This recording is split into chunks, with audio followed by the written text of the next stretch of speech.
السلام عليكم. سلام. بله.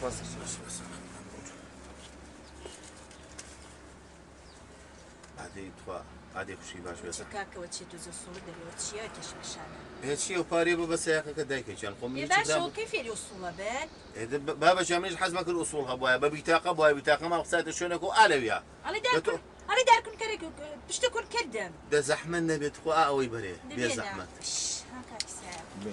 كيف الوصولة؟ كاكا بري عزيزم. كاكا. ناي جنابه.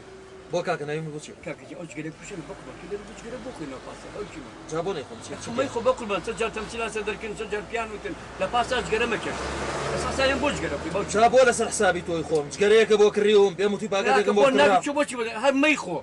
بس كيف خلي درب يخو بوش من. كاكا يعني تحملناك يدو قبره. نخير تحملناك. أم تجرا أخوات نقلو برج أخوات نترك نكره أريما تشيب وعيبنيه. والله كاكي جان بيرمتي خولا بقسي أوبيا وأنا أوزقري في الريق. بس سر بس تشاو. بو أسلوب بيعمل لبزانة في الرياض. بقول يا باشا. بوش من. دزي ما شكل أو مش نفعل ها. يا الله يا بي خمرة وشي كاكا للرشبانات. رشبان شي كاكا خذوا لي هاك يا واش شنوش كانم؟ شي باش شكون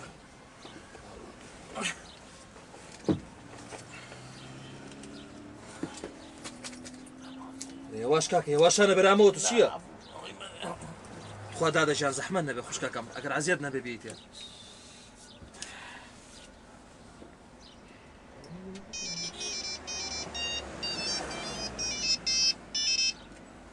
باليه توني كاك بكر شلون الروحة كم؟ باش شكون سلامة بيا خو اسماس لكم. بارك ويراو جان؟ بارك ويراو ليش شوي راو بس آخر.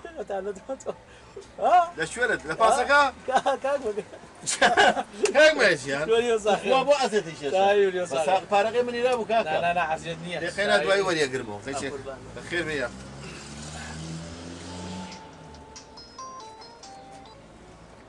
الو جان مين جان؟ شوني بساخة لا شيء بقربان دانتو أنا شلون وزع شلونه شاي مني بساقة وبم جيان شي دنگم باش نايت لنا باسا هيك دقيقة بوسا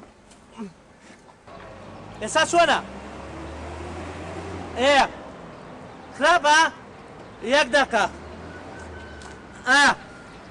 جيان لشيك بقربان بم أنا برادر أتواني سري بيني تناوا إيه تو بيوم ليه دعو بس سامان لشيء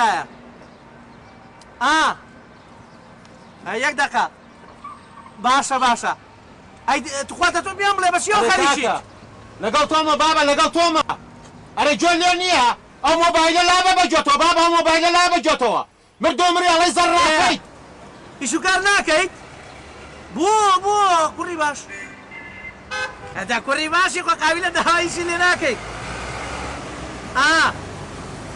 باشا بقربان تلفون بو بكرواني باشا ناتو بو مني بكروان كاكا ولا قلتهم بس أحلوهم لقلتهم نيا لما اللي بيانا الرجورة تو حيواني أنا ولا قلت شيء كاكا لفونك اسمان قطع بو ابناكيت